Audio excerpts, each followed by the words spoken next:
Hello, everyone, and welcome to day 3 of Creative Beginnings. This is our 10th session. You've got tech in my lesson. My name is Gabby, and you've probably seen me on webinars or how-to videos, and I'm really excited to be a part of this event. It's really amazing to be a part of a global event where so many people can all come together to exchange ideas. So I'm really excited for this session as well. We have a giveaway this session, so I am going to go ahead and just share my screen, and you'll be able to see that we do have 2 giveaways actually. So our first giveaway is the session selfie. We are going to be picking 2 lucky winners for this giveaway. So all you have to do is take a selfie with yourself, of course, at this session. You're going to tweet what you learned on Twitter with your photo that you took. You're going to tag @Bunsey and use the hashtag #BunseyLive. And you're going to tag 3 of your friends. We'll pick 2 lucky winners, and you'll have the chance to win either a charger cord or a sustainable bag. I really love the bags. They're great for throwing into your purse or your car, so you have it whenever you need it. And the charging cables are really great too. I have one on my keychain. It's super convenient, so I always have a cable.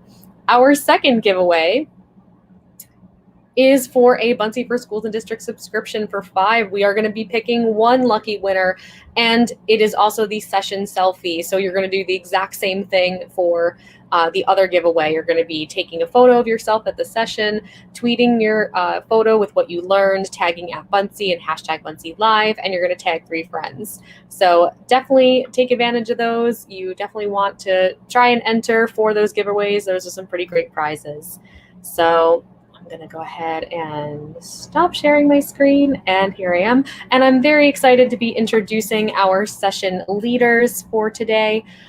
We have Teresa Buckman. She is an elementary school STEM educator, and we have Victoria Thompson, who is a STEM transformation integration coach. So thank you both for being here, and I'm really excited. Thank you for having us. Thank you. So excited to be here. Yes. All right, so you guys take it away. All right. I'm going to go ahead and share my screen here.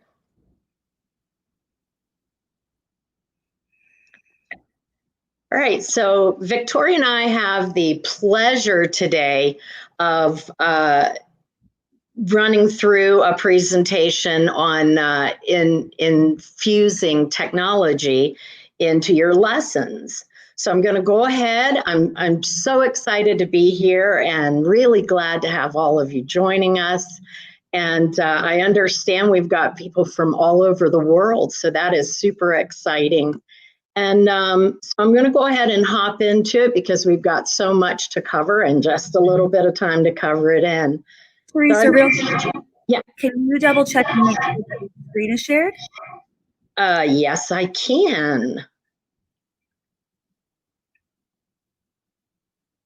Let me go back. Oh, let me try again. Yeah, sometimes. It's thank you very much. All right, let's try that one more time.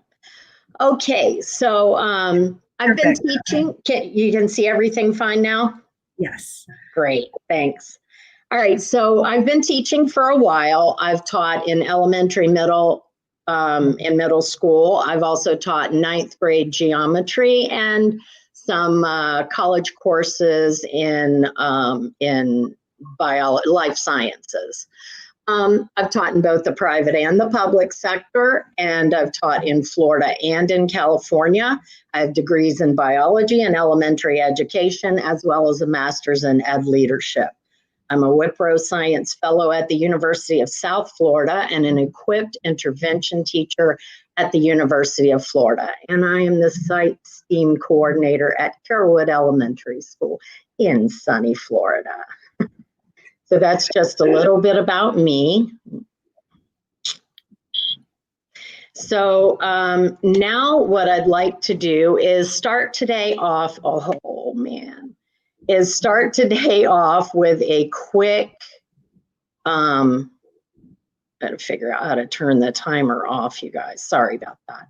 I want to start today off with a quick fast break. So in a fast break, basically what you're doing is jotting down the answer to a question in the chat, but you're not sharing it until the timer goes off. So hopefully we'll see this really cool flood of just screaming awesomeness coming through. And due to my mistakenly hitting the autoplay button, you probably already know what the question is, but let me just show you that. We're going to put a minute on the clock, and you're going to answer the question, what are student engagement tools? And I'm going to just be quiet for a few minutes here, because when I'm trying to think, I need some silence.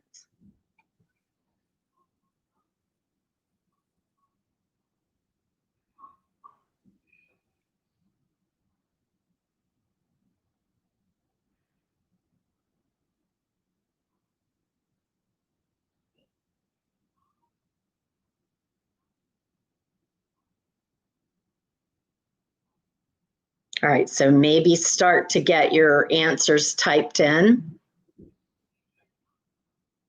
as we get down to the final 10 seconds. When you hear the alarm go off, press send or enter. All right, hit that send button.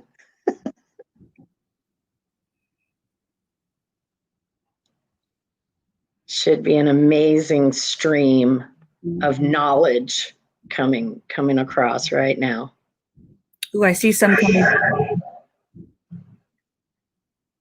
Good deal. Mm-hmm. All right. So I know that you all did a fantastic job of describing what a student engagement tool is. And great student engagement tools will captivate students. They'll engulf them in the content. They'll enrich them. They will encourage deep, deep thinking. They'll spark creativity, and they will increase the attention on task. And these are all things that we are looking for ways to do all the time in the classroom. So when we're enriching our lessons with technology, we're going to increase that student engagement, because students are naturally drawn to technology. So they're already excited and intrigued. It also gives us an opportunity to help our students learn 21st century skills. And we all know already that students are prepping for jobs that don't even exist yet. So the very least that we can do is help them to learn 21st century skills. So that will give them a springboard into whatever skills they may ultimately need to know in the future. It also allows students to utilize and build their creativity. It gives them a means, or gives us a means for differentiation. So a student, when they're using technology, we can set it up so that it meets them where they are. So this is a critical piece for classroom teachers. It's a great platform for cooperative learning. We can put them together and have them working together to create a final product, sharing ideas and enriching that student communication during these experiences. And of course, it's the perfect spot for practicing digital citizenship skills. So if you don't know ISTE is where we find our tech standards. We don't really have time to cover them today. That would be a whole other lesson, but it's really important to know what ISTE is saying about what we should be teaching as far as technology goes, and also how we should be approaching digital citizenship. So those are critical skills for our students. So when we are looking at utilizing technology in the classroom, we need to think about how we're going, when it is that we're going to actually use the tool, at what point in the lesson. So is our technology going to be actually what we're presenting the content with?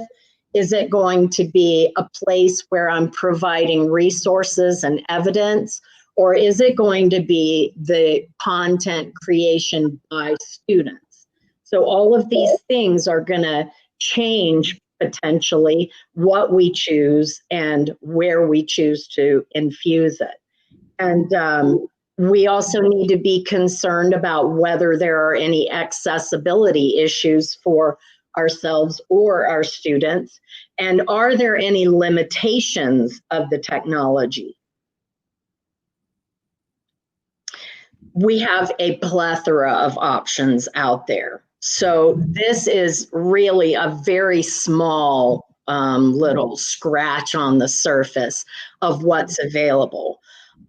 So with that in mind, we need to have a way to choose the thing that's right, the platform that's going to be the most, it's going to give us the best result. So I need to think about what the content is that I'm delivering and what objective I'm trying to meet. I need to ask myself whether the platform is going to elevate or enrich the lesson, or is it so complicated for students to even navigate through that it's going to distract from the objective? So those are things we need to be concerned about. We need to think about whether the platform has a uniqueness or flexibility. Is it going to spark the imagination and be interesting to the students? And then finally, one of the things that I think is the most important thing to think about when we're choosing a platform for infusing technology is whether or not student voice is at the forefront. We want students to be able to exercise their opinions and give their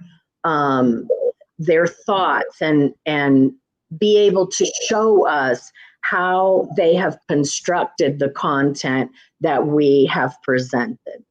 And so student voice is very, very key to anytime I'm choosing a platform. And there are a lot of platforms out there where student voice is not a component of that platform. Quizzes, Kahoot, those are awesome. But unless the kids are actually creating the quizzes, then it's not really, we're not really getting a feel for that student voice at all. So when we're going to choose a platform to use, we need to consider what it is. We need to have some way to evaluate what it is that we're looking at. So this one is from Creative Commons, but there is a plethora of rubrics out there for you to look at. Now, this is a very detailed, and I'm not going to go through it, but I wanted to show this to you, how detailed it is and all of the components that it actually touches upon. And the thing is, if you're looking at this as a district, individual who's choosing platforms or choosing technology at the district level, or even school principal or AP, or maybe a media specialist, or maybe a STEM coordinator, you might want to use something that's this heavy for making sure that you're utilizing your tech budget properly, and that it's going to be a piece that's going to serve the needs of your community. But for my purposes in the classroom, I really am interested more in my personal use. So I created a little chart that I can go through, and I can ask myself, what is the purpose for which I'm using this platform or the technology that I seek to infuse? And is it going to accommodate my class size? Is it user friendly? And not all of these may actually be an issue for the use that you are, for what you're going to be using the platform. But each piece of this chart helps me to identify whether or not the platform is going to be useful and meet the needs of my classroom. So this is actually in the resources at the end as well as the rubric. So it's there for your use if you find that helpful. So in the elementary world, we have to make sure that we are making those choices about platforms before we introduce them to the students. So we need to make sure that we're experimenting and becoming comfortable ourselves, because our students are probably going to need quite a lot of guidance as they traverse through and learn the platform. So I like to use some of the first 20 days of school to teach them the platforms that I know I'm going to be utilizing a lot over the course of the year. So typically I begin the school year learning to use Buncee, because Buncee is one of my top 2 go-to pieces for technology in my classroom. So when we start the year, I create a Buncee board and I ask them to create an all about me presentation. Now, if I were teaching primary, I would probably ask them just to do an all about me page. And Buncee is awesome. They have a whole bunch of templates that are available that students can just pull that template up and fill it in for our younger friends who are just learning about technology. Another great resource or platform is Flipgrid. And this is a lot of fun because students can answer a question and it's video recorded. So a lot of times I'll have them answer a question on Flipgrid, and giving them the ability to choose which way they want to go is always a plus as well.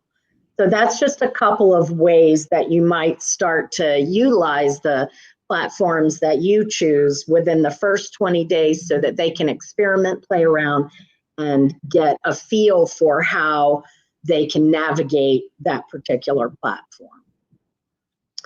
So I'm going to very quickly talk about my road to tech use. Maybe it'll strike a chord with you, and maybe your road maybe is similar to mine. Several years ago, I went to, just sort of off the cuff really, a Microsoft professional development, and I met some people there who have turned out to be friends of mine ever since, very close friends. And one of them mentioned to me about ed camps. So I didn't know what an ed camp was, but I've been to multiple ed camps now. And if you don't know about them, please learn where the nearest ed camp is to you, because it's a wonderful, wonderful way to learn a lot in a little amount of time. And this is where I first heard the word Buncee, but lots of different words were being thrown at me. And I was such a newbie at this whole ed tech thing. So I heard Buncee, I heard participate, I heard empatico, and all of these words, and I didn't know what they meant. But oddly enough, about a month later, I went to another conference that was sponsored by my school district. And Brian Gorman of Buncee was the keynote speaker at that conference. And on our way out of his presentation, I happened to get behind him on our way to breakout sessions. And I was behind Brian, and he dropped all his Buncee swag all over the sidewalk. And, I could see that he was just juggling things around. So I hopped in and helped, and we struck up a conversation. I wound up going to one of his sessions, and literally that summer, my professional life was changed radically. Because what I saw in going to all of these different sessions and trainings and ed camp and all of these things is that technology was going to be a way that I could not only bring excitement and intrigue to my classroom, but that my students were going to be able to show me a real depth of learning by infusing some technology in some very skillful places. So in that same year, I learned OneNote, Buncee, and Flipgrid. And I started to infuse them all into my instruction. So now I have the opportunity to train educators on various different platforms for my district, for Buncee, for my school site. And literally my life has never been the same. So the reason I'm telling you this is that those professional relationships that you develop are critical to your professional journey. You don't know where they'll take you, but in addition to that, they help you develop your own skills. I've developed numerous connections, but my relationship with Buncee has just blossomed since that summer. And the reason is that when I'm using Buncee, it touches on every aspect that is so critical in terms of use of technology. It promotes teamwork. It's flexible. It's user-friendly. It provides a vesicle for students to exercise their voice. It gives me a way to see the depth of knowledge that a student has. It sparks their curiosity and it gives them an avenue to show their creativity. They're actively engaged. And all of those things alone would be enough for you to really enjoy Buncee and really glom onto that as one of your key pieces of technology. But all of that is not to be, it is just one facet. The Buncee team literally is everything, because I've had these crazy ideas and I know that I can reach out to the Buncee team and they can help me flesh those out as far as how I can make that work in Buncee or what I can utilize to accomplish that task in Buncee. Even in creating this presentation for you all, the Buncee team was so supportive. And I'm telling you, there is nothing that is more important to an educational professional, especially one who is learning to use technology or trying to get better at picking and choosing how and where to use it, than to have a core group of people that you can rely upon to, to question and brainstorm with. And Buncee definitely provides that. So I wanted to go ahead and share some of the ways that I do use Buncee in my lessons.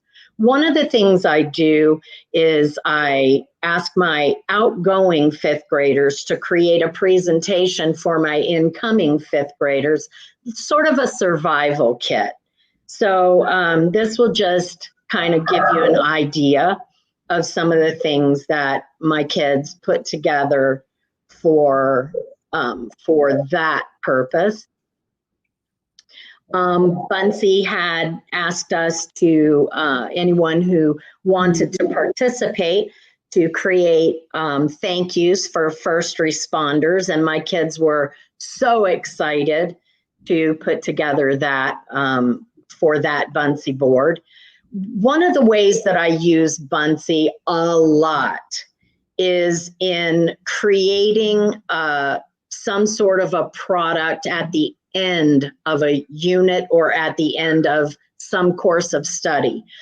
So this is an example of how one of my students, after we studied the digestive system, she was able to show me what she knew, what she learned about the digestive system, and learning to use the draw tools and different icons and shapes that she found in Buncee to use. She learned how to colorize so that the words could be seen better. She actually created this mouth by using the draw tools and her creativity. And so you can see that students are really able to show you what they've learned. So that is just some of the ways that I've used Buncee with my students. I also use Buncee for communication purposes. So like to create a save the date for our STEM family night, or we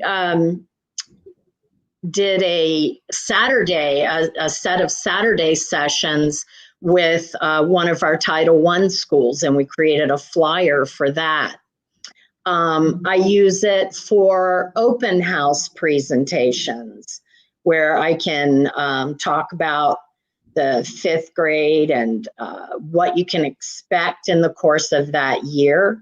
I also use it for Meet the Teacher when parents are dropping things off, and I would put this on autoplay, and it just goes through and tells them, you know, what it is that they need to be making sure that they do throughout their visit.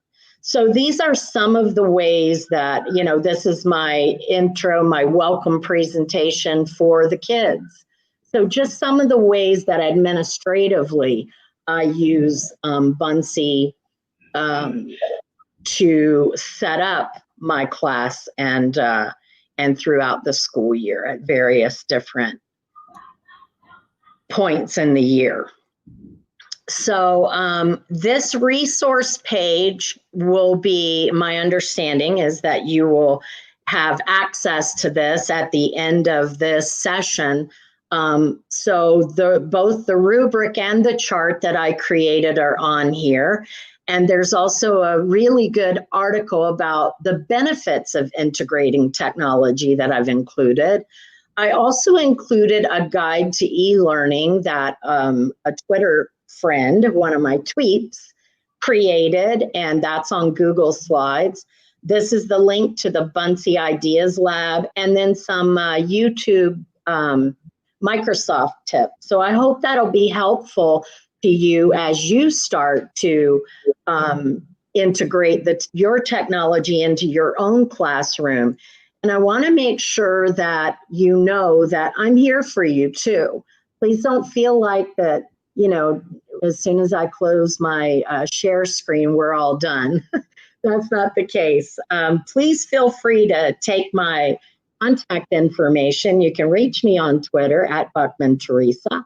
You can reach me on LinkedIn, Teresa Buckman, and you can also email me. That's my personal email. So feel free to reach out, and I'll be happy to help in any way that I can. And if I can't help, then I can probably refer you to someone who can. So I wanted to thank you for your time. We're going to reserve Q&A until the end for the continuity of the presentation. But please know how much I appreciate you being here, and I hope that you've learned something today from me. And so now it's time for me to pass the baton to my partner in crime, Victoria Thompson.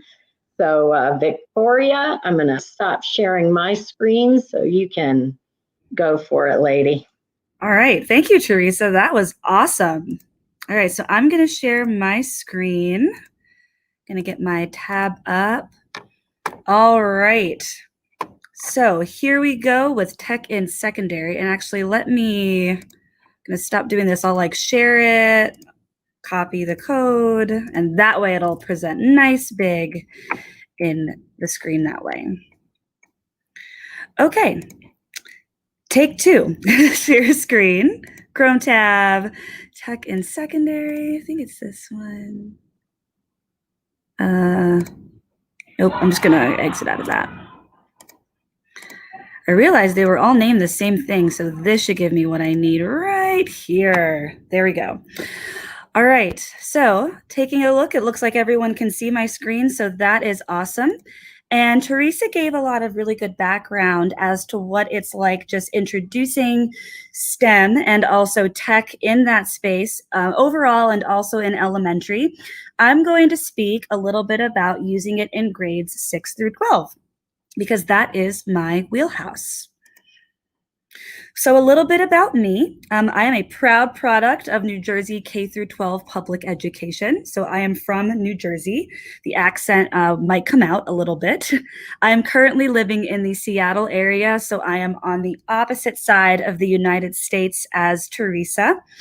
I did my undergraduate at the College of Charleston, which is a university in Charleston, South Carolina, where I also taught math and science at the middle and secondary level for about 4 years. And I have my graduate degree in curriculum and instruction from Western Governors University. Most of my work is in math and science, but particularly in high school math. So I always like to say that I'm a former high school math educator. And then my current job, it's a bit of a mouthful. I am a STEM integration transformation coach. So I work with schools to build up STEM profiles in their respective disciplines. I work to make sure that project design is an element for equity in a lot of schools and also in a lot of their disciplines. I help put on something called a STEM Expo every year, which is super fun. It's like the dream job for me. And a lot of my research focuses specifically on culturally responsive math education, math pathways, and technology, which is why I am here today. So specifically, why would we use technology in grades 6 through 12? And this is not just math specific or my subject specific. This is for everything. The biggest thing for me is that it is the largest misconception in secondary education that computers and technology get in the way of content.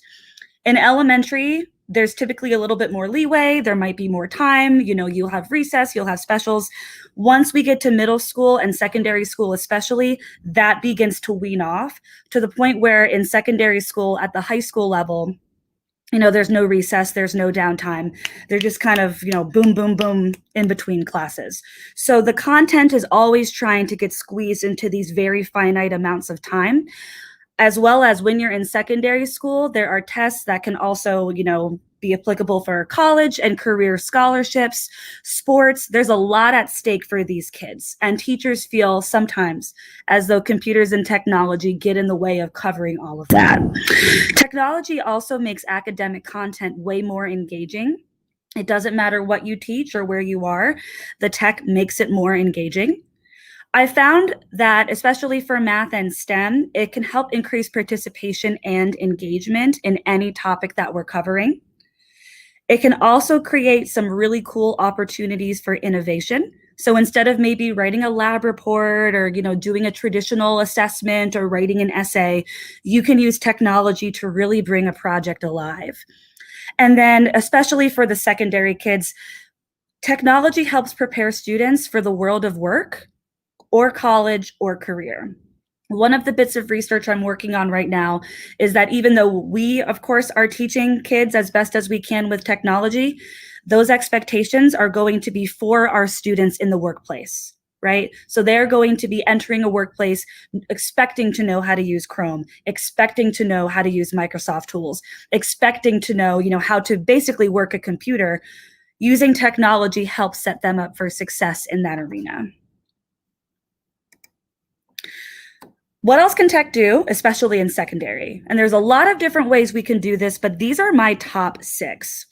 My first is student-created portfolios. If you teach at the high school level or at the middle school level, where maybe your students are, going to different high schools or different paths after 8th or 7th grade, tech can definitely help create a very comprehensive portfolio. That way they have a track record of everything they've done as they prepare for college, career, and work. Also, tech electives, either teacher-led or student-led. At my prior institution, we had selectives, which were student-led electives. They were all centered around technology. So if the kids have the power and they know how to use the technology, there are a lot of cool student club options that can be formed from that. You can keep an online database of student information and student progress.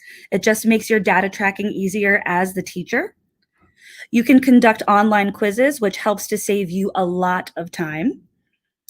Asynchronous learning is a big one for technology. I think that most districts in the United States are going towards remote or virtual learning. So tech absolutely affords that option and not having instruction be lost, as well as academic enrichment. If you've got students that want to find out more about a topic, want to create something about a topic, tech actually gives us that option to do it. Now, the biggest thing that I think of when I'm first starting out with my lesson, especially with secondary, is am I using my technology as the vehicle for the lesson or the creation for the content? And on the right-hand side, you can see that I've got the distinctions over there. When I say vehicle for the lesson, what I mean is that I'm using it just as how I am on this platform right now, right? I'm using the technology as a guide to introduce, teach, and check for understanding. So I would use it as almost like a PowerPoint, a Google Slides, or like a Buncee that I can put up and I can click through and we would go through it.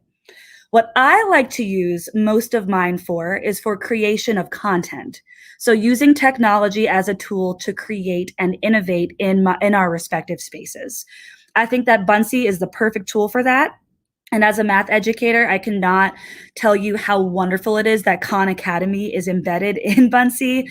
It is wonderful. Also, all of the neat resources with 3D media, colors, backgrounds. It just allows for a safe, creative space for students, regardless of their age, to have fun. And not only have fun, but really show that they know what they're doing. So speaking of Buncee, how can I use Buncee in my classroom? There are a couple of different ways. These are primarily how I chose to use Buncee when I was teaching. And now that I'm a coach, I'm instructing, of course, the people that are, with me to use Buncee in this way, but there are lots of different ways. These are just the ones that I did. So first and foremost, creating, uploading, and sharing videos of demonstrations, lessons, and activities with students. My school went remote last March. So Buncee boards were a great way for me to still keep that creativity going, uploading my lessons, uploading my videos, and it's all in Buncee, right? Buncee is like your one-stop shop for creating. Also, you can use Buncee as a student collaboration hub for brainstorming. Teresa shared the Buncee boards, and I would do that a lot with my students. I would post a topic question, and I would have them create Buncees that would, answer that topic question, expand on it, research it. And I liked that it was all in one place because then I didn't have to track down students to figure out where their work was. I like to use Buncee, and so do my students, as a platform for project creation with lots of media. Buncee's not like PowerPoint or Google Slides where it's like what you see is what you get. Buncee's got a lot that's there that you can work with, from audio to 3D media to Khan Academy to QR codes. So much that you can do in there that will spice up your presentations and your lessons. And then also what you can do too is, and I've mentioned the QR codes, virtual scavenger hunts. Totally wonderful and can be done all within Buncee. I like to link the QR codes to explorations for math and science when I do it with STEM. And I also taught a STEM cooking class last year. They really liked that tech integration, and Buncee made it easy. And then I really like the fact that Buncee has drawing capabilities. Sometimes with math and science, and regardless of department really, students want to get hands-on, but the paper is just not enough. Buncee has drawing capabilities that makes it easy, fun, and also lets the students explain their work. So for how to get started, with secondary, these are my guidelines. First and foremost, what would you like your students to learn? Obviously, sometimes I will, like if we have free time, I'll be like, let's make a Buncee, and they do it. But when it comes standards-based, that's always where I start, regardless of whether I'm using Buncee or not. The second is, what kind of resources do I already have that I can include in Buncee? So I like to have things that I use as what I call visual activators. Even at the secondary level, I like to introduce lessons with picture books. I might show a video. We might go outside and do a math walk. So anything or any resource that I have that I can include before, after, or during the Buncee. I like to add student drawings. I like to add graphs. I like to add diagrams, and some of these things I've already created that can be very easily put into Buncee. Also, what kind of materials will you need to begin your lesson, right? And I already talked about the picture books, videos, activators. That's, of course, with the lesson structure. But because Buncee is a different type of content, it's always good to have that to lead it in. Also, how will the lesson structure flow, and when will you introduce Buncee? If you're using it as the vehicle for the content, that might be one of the first or second things out of the gate. If you're using it instead for creation, that might be one of the later things that you do. And then what kind of questions are you anticipating from your students? If they've never used Buncee before, that might be something that you want to teach them about. And I have a Buncee checklist that will be available to you. And it's got this plus more. So how to get started, what to do in the middle, what to do at the end. And if you'd like to use it, that resource is totally available for you. So now we get to the fun stuff. So this can be done totally during virtual learning as well. I'm going to show you 3 examples that I did with my students last year when I was still teaching math. And the 3 are the trigonometry project, zones of comfort, and algebra attack. So with that in mind, I'm going to stop sharing this screen, and I'm first going to hop over to the trigonometry project. And that is right here. So this was a fun one that I did. I taught an integrated math class. So integrated math was a combination of algebra, geometry, and a little bit of statistics. And I decided to do this with right triangle trigonometry, which is SOHCAHTOA, right? Sine, cosine, and tangent. I had this entry slide where we just kind of went over the basics as well as inverses. After that, what I wanted them to do was I had them make a practical application of sine, cosine, and tangent. So they were coming up with word problems in Buncee, putting them into their own Buncee. So this was like a template that I created for them. That way I could see their content understanding. So we did it for sine, cosine, tangent. I also had them do an inverse because I wanted to make sure that they knew what the inverses were and how that would work when we were finding angles in a right triangle. And then I also had them do 3 takeaways. So this is something that I like to do at the end of my math lessons. You know, give me your 3 takeaways. That way I can see what you've learned. So this was like a fun template project that I created for my students. Next was zones of comfort, which wasn't necessarily math related, and it can pretty much be replicated for any department. And it really is that simple. It's just 3 colors, red, yellow, green. I do zones of comfort when it comes to understanding content. So this is a template that will also be available to you if we want to use it. The red zone is known as the danger zone. So danger means I don't understand what I'm doing. I feel defensive. I feel as though I cannot carry on with the lesson. Danger is not a place where you want any student to be with learning. Yellow is what I call the risk zone. And the risk zone is actually where I want my students to be. Risk doesn't mean that they're at risk, but risk means they're willing to take a risk, ask a question, learn more, right? So that's where I want my students to be. And then green is the comfort zone. So comfort is where you feel like you can navigate topics with ease. You can navigate content with ease. It's where you feel comfortable. And if I were to ask you, hey, can you like get up on the board and teach it? Or, hey, if someone asks for help, can I come to you? They would feel comfortable doing that. And again, this was a template. And what I do is I would give it to all of my students. Typically with zones of comfort, I'll have a couple of different topics of what we're learning. And what I do is I ask them to place those topics in either danger, risk, or comfort. That way I could see conceptually how they were understanding the content. And then on top of that, sometimes I have blind spots. Like if a kid gets a 90 on an assessment, I would assume that they'd be in the green zone. But then if they do this and they show up in the yellow or the red, that's when I get to have a conversation with them about what I can do to help them with their learning. So that's zones of comfort. And then the last but not least, we are going to take a look at my personal favorite, which is algebra attack. So This is a bit of a hybrid. It's a vehicle for content, and it's also content creation. Again, I did this as like a pre-algebra, algebra 1 lesson. So we kick it off first with completing a practice problem that was in front of them that we decided to review together. We talk a little bit about 1 and 2 step equations. This is where it gets creative with Buncee, because I had them write qualities of mathematical concepts into correct boxes. So 1 versus 2 step equations. And this is on the this or that template that is already given by Buncee in the ideas lab. And then we have some fun with the number line, right? We're circling correct answers. We are filling out number lines and circling answers. We are writing responses with word problems. We're creating our own. So it's a lot of making sure that students are grounded, but it's also a lot of fun because then they also get to create, and that's super cool. So that's what I had for secondary, and thank you for listening. And I think it's time for Q&A.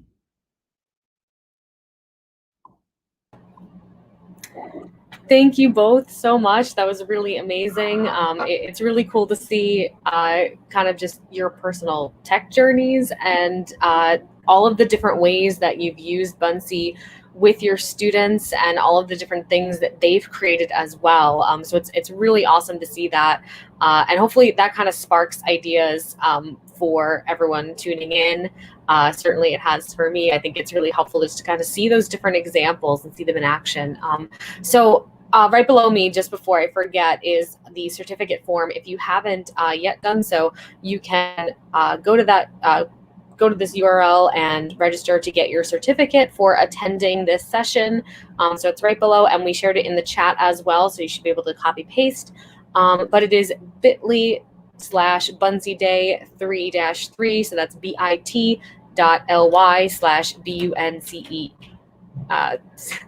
CEEDAY 3-3. So definitely be sure to go to that URL and register to get your certificate if you haven't done so. So I am going through the chat, and I don't see a lot of specific questions at the moment, but definitely if anyone does have questions, please feel free to put them in the chat. But as that's going on, yeah, I did want to, I guess, kind of put the question to both of you. So when you are kind of creating, you kind of touched on this, but I wonder if you can kind of just expand. When you are creating, when you are taking a look at your at creating lessons and activities for your students, what is kind of your process like? How have you found that Buncee has been able to help you as you're creating those materials for your students? Mm-hmm. In secondary especially, Buncee has been really good for just like getting outside of the box for my students. I think sometimes Buncee gets kind of put in the box of being an elementary tool, but it can be used for anything. So I use it for vehicle, driving the content, like as that vehicle. I use it for content creation. I start first with my standards and what I want to teach, and then I kind of go through and figure out how Buncee can fit in there. Awesome. Mm-hmm. And similarly, when I'm looking at my content that, in elementary, I think I'm sure it's this way in secondary too, but the range of depth of knowledge can be huge between one student and another. And so, I love to use Buncee in those places where I really want to. I use it all the time, literally, but one of my favorite places to use Buncee is where I need to be able to see how my students constructed that knowledge. So I'm very inquiry-based learning kind of gal. And so as you're guiding and just sort of facilitating your students to grab that knowledge and make it their own, Buncee gives me a wonderful, wonderful platform to be able to see if there are any misconceptions. How can I spot those? How can I address them?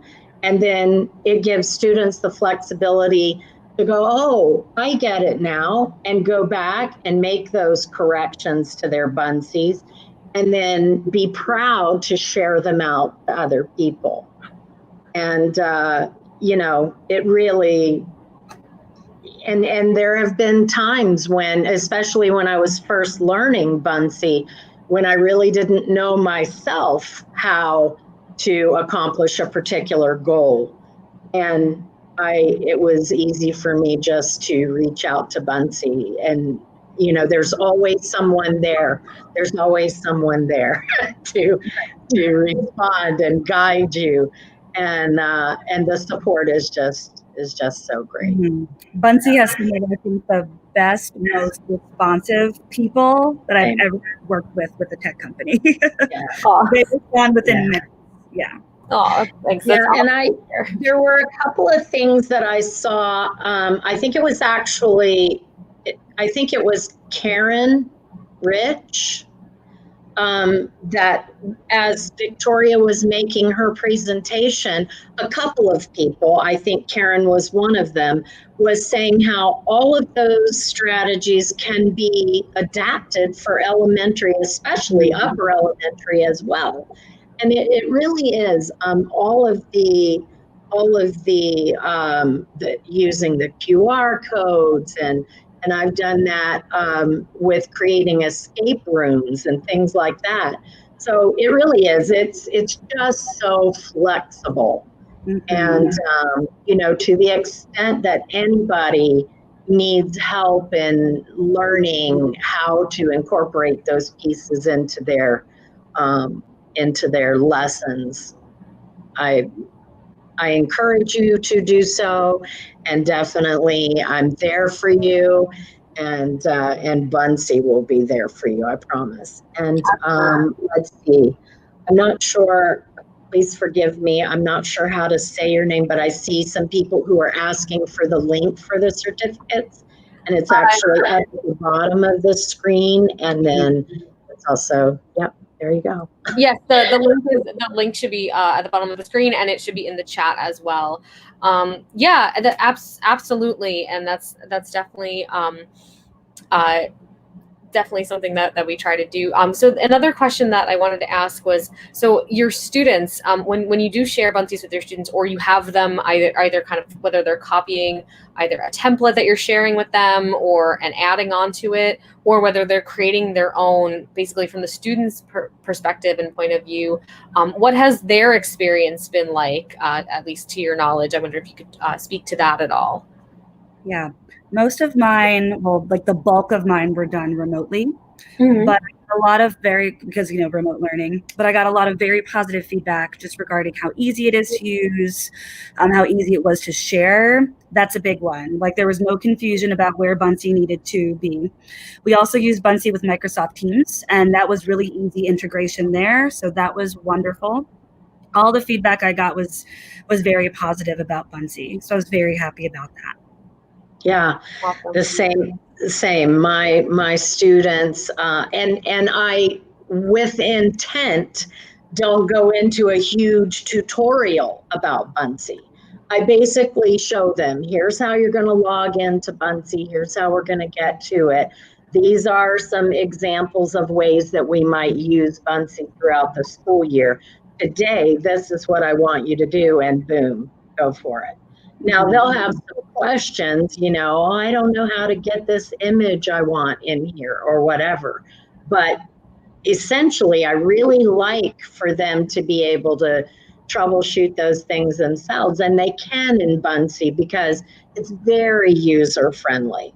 And even for elementary students who have a little bit less exposure to use of technology in an educational setting. Now, they've got lots of uses of technology, gaming technology, but, they're not as familiar with utilizing technology for the purpose of learning. So it's nice to have a platform that's very easy for them to navigate, to be able to explore. And then once they see where everything is situated, then their creativity really starts going, and they start being able to put those pieces together to create, whatever it is that I'm asking them to show. Definitely. So, Absolutely. yeah. I mean, yeah, and I mean that engagement is so important as well. Actually, Teresa, I wonder if you could share maybe one of your favorite student moments with Bunsey that you've experienced, perhaps. Oh my gosh, there are so many. One of my students is such a card, and he created a Bunsey when we were studying.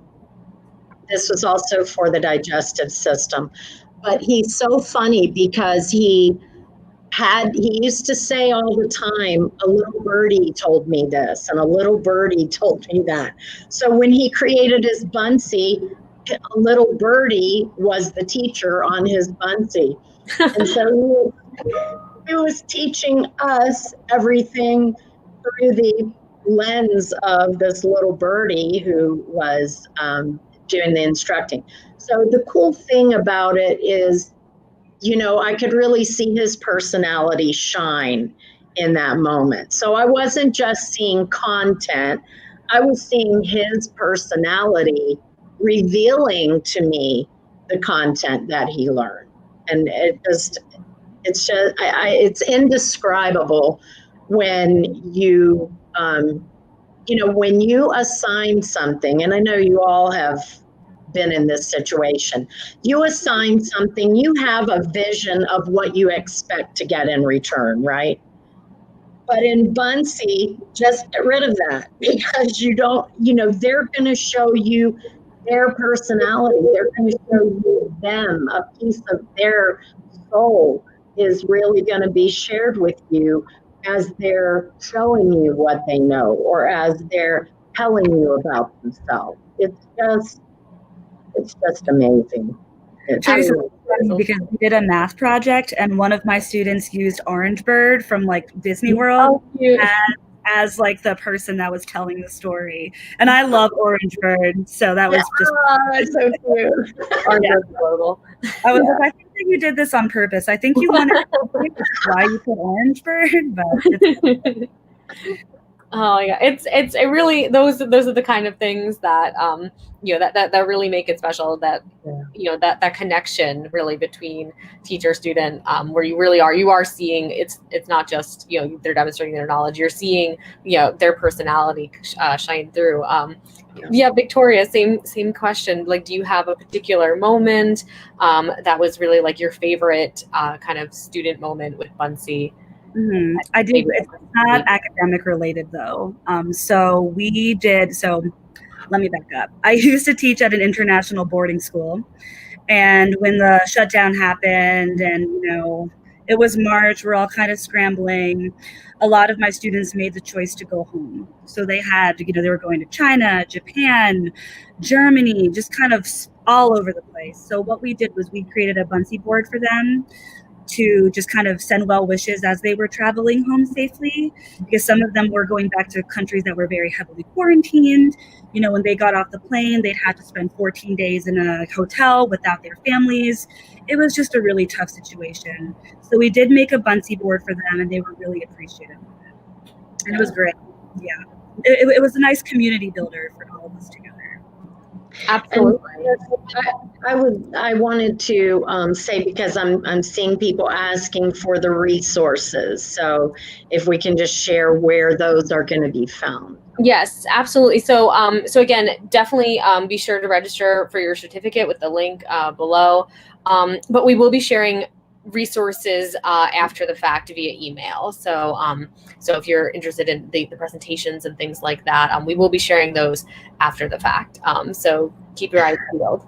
But yeah, I think that brings us to the end of this session.